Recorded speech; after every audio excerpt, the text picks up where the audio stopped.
Hey there, it's Amy Keys from the Digital Capital Company.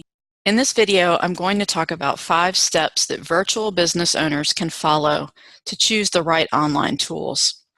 The problem is that when virtual business owners get overwhelmed, it leads to really poor choices. The crack cocaine of the internet, as I like to call it, online tools become super seductive, and business owners start to want to switch back and forth and try something new and different all the time. It gives them that high, that euphoric feeling or sense of escaping all their problems, and for a little bit, they feel a little bit of energy. Virtual business owners are asking themselves the right questions. They immediately start searching based on features for the right online tools instead of taking the time to ask the hard questions of themselves. When you don't do that, you're going to end up in the same vicious cycle if you don't start following a process. You're going to come back to wanting to search for a new tool all over again. I'm going to talk about 5 steps now on how to pick the right online tools. Step 1, determine your overall goal. What is it that you really are trying to achieve? Are you looking to set up a process? Are you trying to track KPIs? Are you just wanting to streamline the number of tools that you have?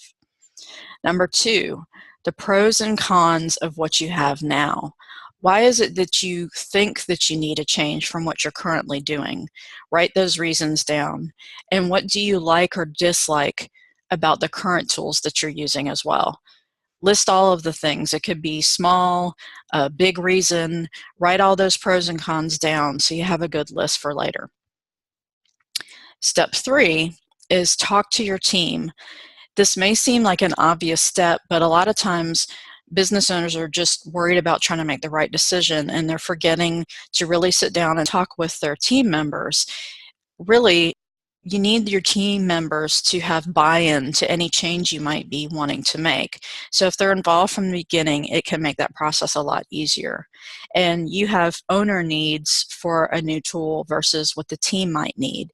You may need to see an overall big picture view, but your team may need to be able to drill down a little closer to manage what they're doing. So you want to make sure that you're considering them in your decision.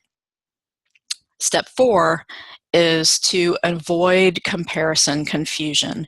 What happens is you start to talk with your colleagues, you start to search on Google, you look in the Facebook groups that you belong to, and you start getting confused and lost with all the different options that are out there. Just stay the course and follow these steps and avoid getting confused until you really know what you're trying to achieve.